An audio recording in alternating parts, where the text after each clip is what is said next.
All students, CBSE board कक्षा 12 के इस हिंदी कक्षा में आप लोगों का स्वागत है। पिछले अपने अंक में हम सब लोगों ने जो आपके काव्य खंड का चौथा पाठ डॉक्टर रघुवीर सहाय का कैमरे में बंद अपाहिज, इसके बारे में हम लोगों ने पढ़ा था। आज 5वां अध्याय हम लोग शुरू कर रहे हैं 5वें लेसन में। लेखक का नाम गजानन माधव मुक्तिबोध है। ठीक है, आप लोग इस नाम को पहली बार सुन रहे होंगे या शायद 9th क्लास में सुना होगा। गजानन माधव मुक्तिबोध आधुनिक काल के कवि थे। आधुनिक काल का मतलब आज का समय। ठीक है, 13 नवंबर सन 1917 ईस्वी को इनका जन्म हुआ था और 11 सितंबर 1964 ईस्वी को इनकी मृत्यु हुई थी। जन्म इनका ग्वालियर मध्य प्रदेश में और मृत्यु नई दिल्ली में हुई थी। इनकी प्रमुख रचनाओं की ओर बात करें तो सबसे ज़्यादा इनकी जो प्रसिद्ध रचना रही है वो है चाँद का मुँह टेढ़ा है। ठीक है, चाँद का मुँह टेढ़ा है नाम से इन्होंने एक काव्य संग्रह तैयार किया था।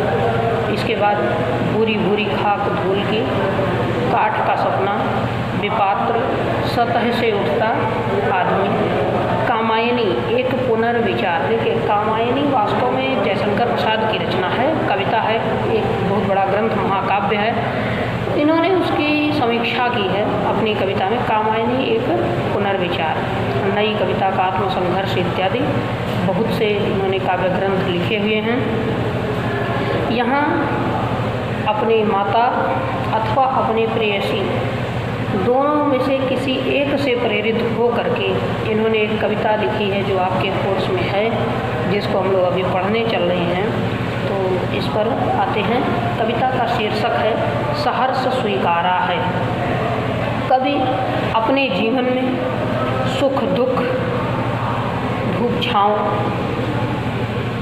जो भी कुछ आता है, सफलता असफलता, सबको सहर्ष स्वीकार करता है, प्रसन्नतापूर्वक हर परिस्थितियों को सहन करता है। और ऐसा क्यों करता है? क्योंकि उसके साथ उसकी माता का संबल है, क्योंकि उसके साथ उसकी प्रेयसी, उसकी पत्नी का बल है। देखिए, एक मनुष्य जीवन में 2 महिलाओं से स्नेह करता है।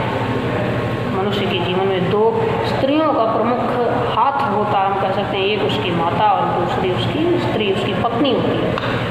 तो गजानन माधव मुक्तिबोध की इस कविता से नाम न लिखने के कारण या कहीं संबोधन न देने के कारण यह स्पष्ट तो नहीं हुआ है, किंतु बात इन्हीं में से किसी एक के लिए कही गई है।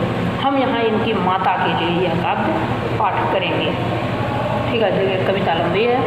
आज केवल आधे अंक को ही हम सभी लोग पढ़ते चलते हैं।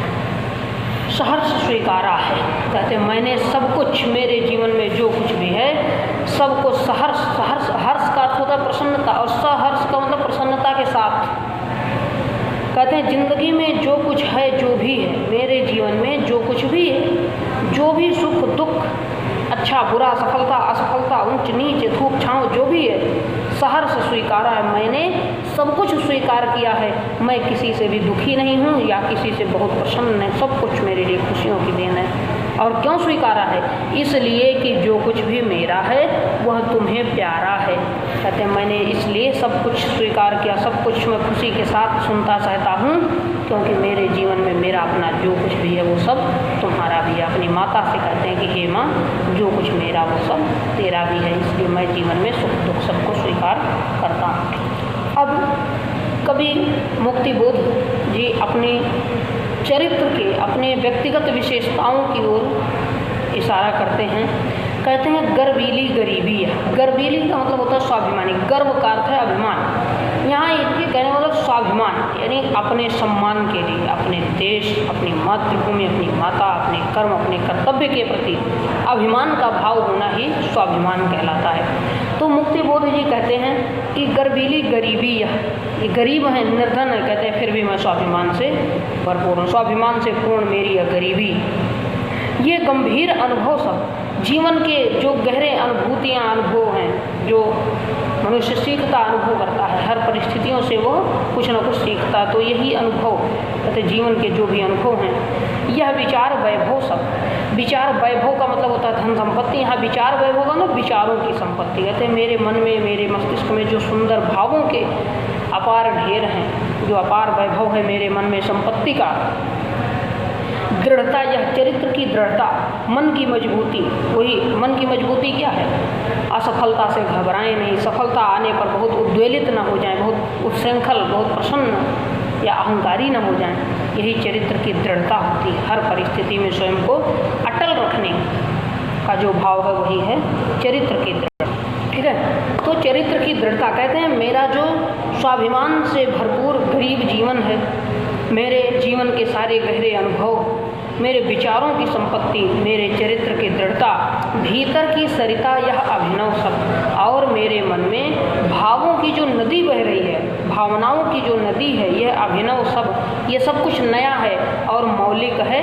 मौलिक है, मौलिक का मतलब मूल है। ठीक है, कहते हैं यही सब मेरे मन के मूल भाव हैं जो निरंतर मेरे चरित्र में बने हुए हैं, और यह मूल रूप से मेरे मन में इसलिए स्थित हैं, इसलिए कि पल पल में, हर पल हर क्षण जो कुछ भी मेरा है वह सब जागृत है, इसलिए ही जाग रहा है, इसलिए अपलक है निरंतर, इसलिए क्योंकि संवेदन तुम्हारा है, क्योंकि ये सारे भाव मुझमें तुम्हारी प्रेरणा से ही जागे हैं। यानी कि कभी कहता है कि मैं गरीब होने के बाद भी स्वाभिमानी हूँ, क्यों? क्योंकि माता की प्रेरणा ही है, माँ ने ऐसा सिखाया है। कहते हैं मेरे जीवन के गंभीर अनुभव, मैंने अपने जीवन के हर अनुभवों से सीखा है, परिस्थितियों से सीखा है। क्यों सीखा है? क्योंकि माँ ने सिखाया है। सीखना, उसने शिक्षा दी है कि बेटा अपने हर अवस्था में कुछ ना कुछ सीखते रहना, कभी सुख पड़े कभी दुख पड़े तो कुछ ना कुछ सीखना चाहिए मनुष्य को। कहते हैं मेरे मन की दृढ़ता, मेरे व्यक्तित्व में मेरे भावों की जो नदी है, ये सब नया होते हुए भी यही मेरा मूल रूप है, और ये सब कुछ लगातार चल रहा है। यानी मन की दृढ़ता सदैव बनी हुई, मेरा स्वाभिमान कभी टूटता नहीं है, मेरे मन में नए भाव उठते रहते हैं। ऐसा क्यों होता है? क्योंकि संवेदन तुम्हारा है, इसके पीछे तुम्हारा हाथ है, तुम्हारी संवेदनाएं हैं, तुम्हारी प्रेरणाएं हैं। माँ की प्रेरणा पाकर ही कभी कहता है कि मैं इतने उज्ज्वल चरित्र वाला बन पाया। कहते हैं जाने क्या रिश्ता है, जाने क्या नाता है। कहते हैं तुमसे ईश्वर ने न जाने कैसा रिश्ता बना दिया है। रिश्ता कहते हैं खून के संबंध को, रक्त संबंधों को रिश्ता कहते हैं, और जब किसी से केवल परिचय मात्र हो जाए तो उसे नाता कहते हैं। कहते हैं तुमसे न जाने कैसा मेरा रिश्ता है, कैसा नाता है, कि तुम्हारे प्रति मेरे मन में अपार प्रेम है, अगाध प्रेम है। जितना भी उड़ेलता हूँ मैं, जितना ही प्रेम तुम पर प्रकट करता हूँ, जितना तुमसे प्यार करता हूँ, उतना ही भर भर फिर आता है मेरे मन में, उतना ही प्रेम उमड़ता रहता है। मतलब माँ के प्रति प्रेम किसी के मन में कैसे कम हो सकता है? तो कभी कहता है पता नहीं ऐसा ईश्वर ने तुम्हारे साथ मेरा क्या संबंध, कैसा रिश्ता बना दिया है कि तुम्हारे प्रति अगाध प्रेम है मेरे मन में। मैं जितना प्रेम तुम्हें समर्पित करता हूँ, मेरे मन में उतना ही प्रेम और जागता रहता है। कहते हैं लगता है दिल में क्या झरना है, लगता है मेरे मन में प्रेम का झरना है, जिससे प्रेम रूपी मीठा जल बह रहा है, मीठे पानी का सोता। इस प्रेम रूपी मीठे जल का, सोता का मतलब स्रोत होता है। जैसे आप देखें जमीन से जिस स्थान से पानी निकलता है, जैसे नदियों का उद्गम होता है, तो ये पहाड़ों के बीच से नदी पतली सी निकलती है, छोटी से छिद्र से, और आगे आकर विराट का। आप देखिए गंगा जी जहाँ से निकली हुई है, बहुत छोटे सी जगह से, लगभग इतना उतना ऐसा कुछ पतली सी धारा निकलती है। आप यमुना नदी का उद्गम देखिए, यमुना कैसे निकलती है? आपने अंडा देखा है, जितना बड़ा एक अंडा होता है उतना छोटा सा एक गड्ढा है, ठीक है, अमरकंटक में, यमुनोत्री में, और वहाँ से होता क्या है, पतली सी धारा ऐसे धीरे धीरे यमुनोत्री में गिरती है, ठीक है, और वही आकर विशाल नदी। ठीक यही दशा नर्मदा की, नर्मदा अमरकंटक से निकली हुई, ठीक है। वहाँ क्या होता है, उसमें वहाँ भी जैसे आप मुंह से पानी निकालिए तो कितनी पतली सी धारा निकलेगी, बस उतनी सी ही पानी की धारा निकलती है, और आप समझ सकते हैं कि कितनी विशाल नदियाँ हो जाती हैं, कितना बड़ा बड़ा उद्गम, ठीक है। तो ऐसे ही कहते हैं लगता है मन में भी प्रेम रूपी मीठे पानी का कोई सोता, कोई स्रोत है। सोता का अर्थ है स्रोत, वही जहाँ से निकलता है पानी, वही स्रोत कहलाता है। स्रोत का अर्थ भंडार। आपने एक पानी का गिलास भरा, जल का स्रोत कहाँ था? आपका वो नल, आपका वो हैंडपम्प या आपकी वो टूटी जहाँ से पानी लिए। तो स्रोत कहते हैं मेरा मन लगता है प्रेम रूपी मीठे जल का स्रोत है, जहाँ से ये प्रेम की नदी बह रही है। मैं जितना प्रेम तुम्हें अर्पित करता हूँ उतना ही प्रेम मेरे मन में बढ़ता चला जाता है। ठीक है, कहते हैं भीतर वह है, भीतर अर्थात मन में प्रेम की नदी है, और बाहर तुम हो, तुम प्रेम की मूर्ति हो। बाहर भी प्रेम, भीतर भी प्रेम।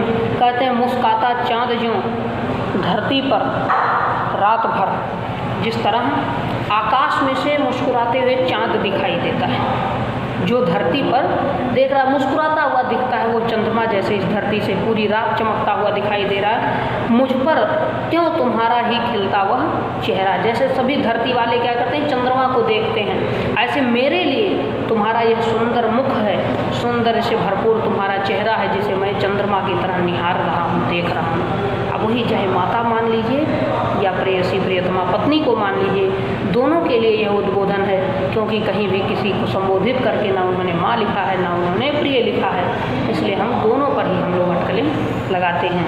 कहते हैं हे माँ या हे प्रिय, जैसे धरती वासियों के लिए सुंदर चाँद है, चाँद को देखकर वो प्रसन्न होते हैं, ऐसे मैं तुम्हारा सुंदर मुख देख करके प्रसन्न हो जाता हूँ। ठीक है, अब इतना प्रेम मन में, इतना अगाध स्नेह है, इतना सम्मान है कि कभी अब चाहता कुछ दिन के लिए भूल जाए ये सब, ये प्रेम समाप्त हो जाए, वियोग की पीड़ा को भी अनुभव करें। वास्तव में प्रेम की परीक्षा कब होती है? जब व्यक्ति अलग होता है, जिससे आप बहुत प्रेम करते हैं वो आपसे अलग हो जाए कुछ दिन, आप उसको खूब याद कीजिए, खूब याद कीजिए, उतना ही प्रगाढ़ स्नेह आपके मन में जागेगा। जब आप फिर उससे मिलेंगे और भी आह्लाद से, आप देखिए आपका कोई मित्र, अभी आप लोगों के विद्यालय बंद हैं, आपके क्लासमेट्स सहपाठी नहीं मिल पा रहे हैं, किंतु जब आपका स्कूल खुलेगा तो यकायक आप उनको हाथ फैलाकर गले लगाएंगे।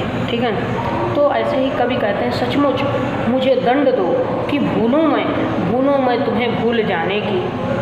ठीक है, कहते हैं हे प्रिय, हे माता, मुझे तुम दंडित करो। देखिए वास्तव में होता क्या, दंड देने पर, जैसे कभी आपका कोई अति प्रिय शिक्षक ही क्यों ना हो, वही आपको कुछ डांट देता है, दंडित कर देता है, थोड़ी देर के लिए मन में कड़वाहट आ जाती है। आपके घर का कोई हो, माता पिता भी हो सकते हैं, बड़े भाई बहन भी, वो आपको दंड देते हैं, डांटते फटकारते हैं, कभी हाथ भी उठाते हैं, थोड़े समय के लिए आपके मन में इतनी कड़वाहट आ जाती है।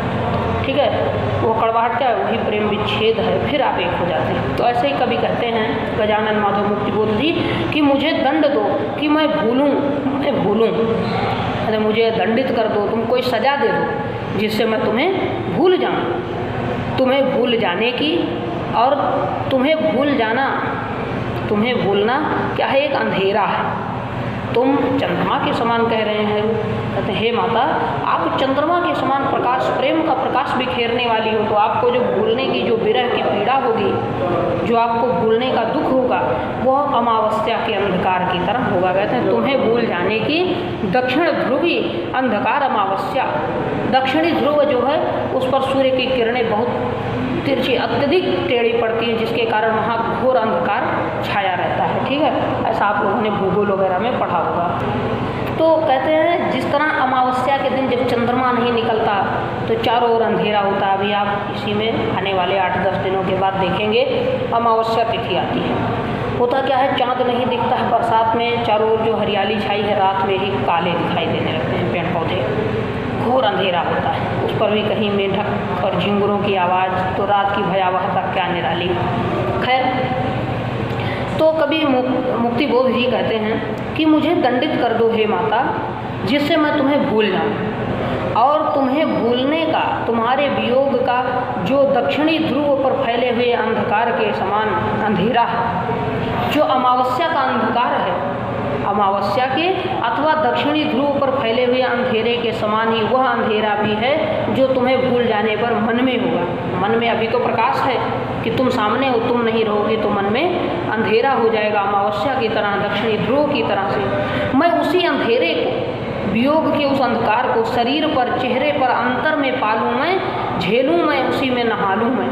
कभी कहते हैं मैं चाहता हूँ कि मैं उसी अंधेरे को, उसी विरह के अंधकार को अपने शरीर पर, अपने मुखमंडल पर, अपने अंतर में अर्थात अपने मन में धारण कर लूँ, पा लूँ अर्थात प्राप्त करूँ, झेलूँ मैं उस विरह के अंधकार को सहना चाहता हूँ, उसी में नहाना चाहता हूँ। अभी तो प्रेम की नदी में नहा रहे हैं, प्रकाश की नदी है, क्योंकि माता जो सामने चंद्रमा की तरह कह रहे हैं। अब कहते हैं मैं चाहता हूँ कुछ दिन के लिए मैं तुम्हें भूलूँ, तुम्हारा वियोग हो, तुमसे बिछड़ करके मैं उस अंधकार को धारण कर लूँ मन में, जो विरह का अंधकार अमावस्या के भी अंधकार से भी बढ़कर होता है। ठीक है, कहते हैं इसलिए कि तुमसे ही परिवेष्टित आच्छादित रहने का रमणीय यह उजाला अब सहा नहीं जाता। क्यों अंधकार को समेटना चाहते हैं? क्योंकि इतना अपार प्रेम हो गया है अपनी प्रिय के प्रति, अपनी पत्नी के प्रति, अपनी माता के प्रति, कि अब वो सहन नहीं होता, असमर्थ हो गए मनुष्य। अब देखिए होता क्या है, इतना अगाध प्रेम हो जाने पर हम कहीं निकल नहीं पाते, हम घर छोड़कर जाना चाहते हो कहीं,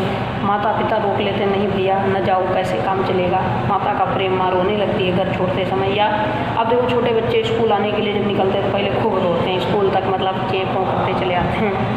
तो कहते हैं कभी मुक्तिबोध जी कि तुमसे ही परिवेष्टित, परिवेष्टित का मतलब होता है चारों ओर से घिरा हुआ, और आच्छादित का मतलब भी होता है ढका हुआ। ठीक है, कहते हैं तुमसे परिवेष्टित, तुम्हारे द्वारा घिरा हुआ, तुमसे आच्छादित यह जो रमणीय उजाला है, कहते हैं रहने का रमणीय यह उजेला, अब उजेला जो है उजाला शब्द का ही जुड़ा हुआ रूप है।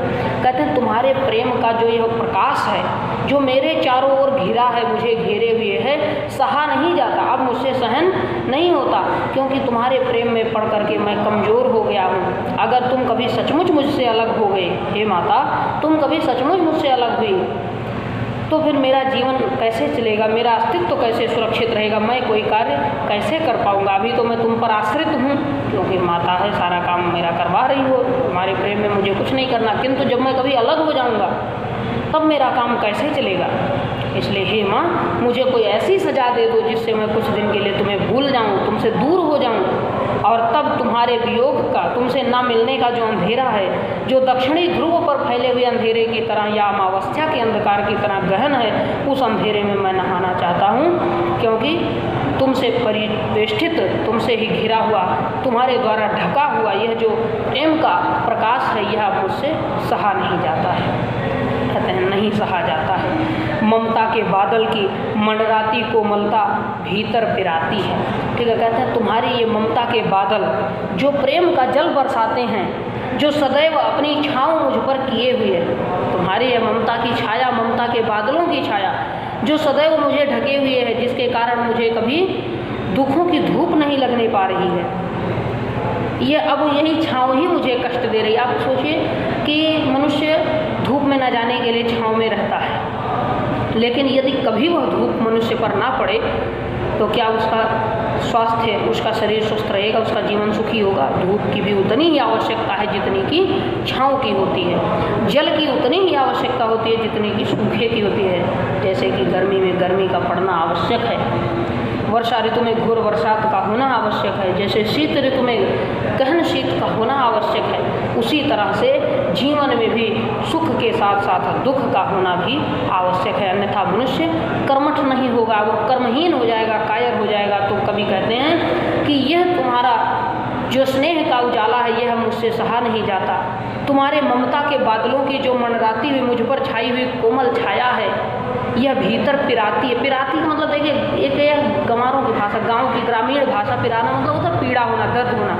कहते हैं यह जो छाया है, यही अब मुझे कष्ट देने लगी। ठंडी के दिनों में आप देखिए छाँव में बैठने पर ठंड लगती, हाथ पैर कांपते हैं, तो हम धूप में जाते हैं। तो ऐसे ही कहते हैं यह तुम्हारी ममता की छाया अब मुझे कष्ट दे रही है, इसलिए इसको हटा लो थोड़े दिन के लिए, मुझसे कोई दंड दे दो मुझे, जिससे मैं तुमसे दूर हो जाऊँ।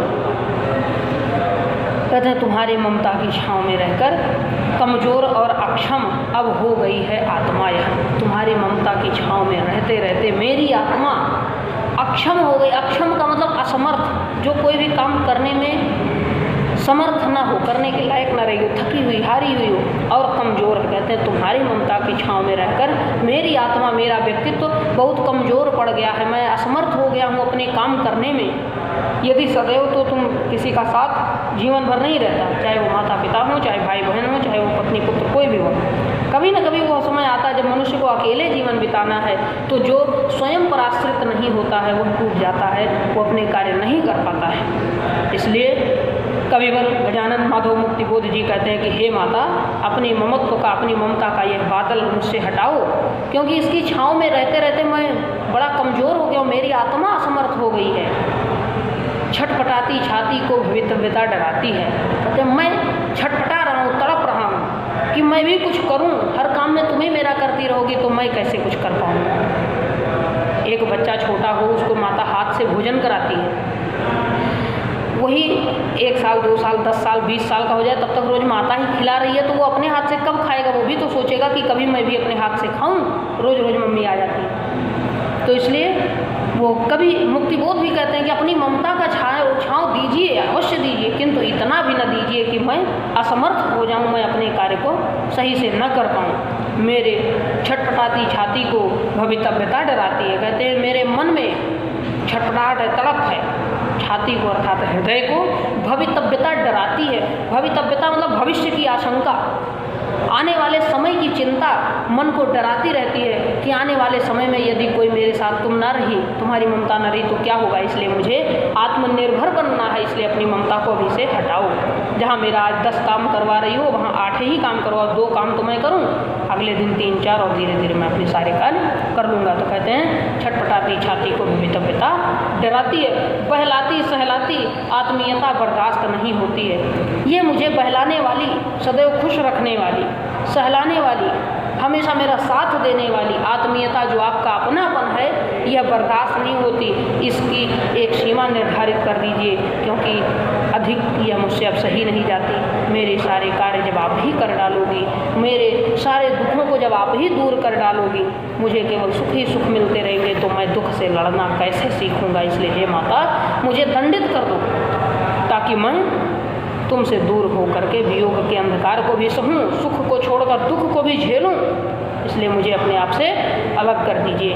तो देखिए यहाँ पर इस कविता को यही हम विराम देते हैं। एक खंड इसका भी छोटा सा बचा हुआ है, जिसको कल मैं पढ़ाऊँगा। कल इस कविता के प्रश्नोत्तर भी कल ही संपन्न कर देंगे, और इसके बाद तब हम लोग गद्य की ओर चलेंगे और पहला पाठ आपका गद्य खंड का पढ़ाई करेंगे। इसको आप लोग पढ़िएगा, इसमें जहाँ भी समस्या होगी मुझे सूचित करेंगे, ठीक है।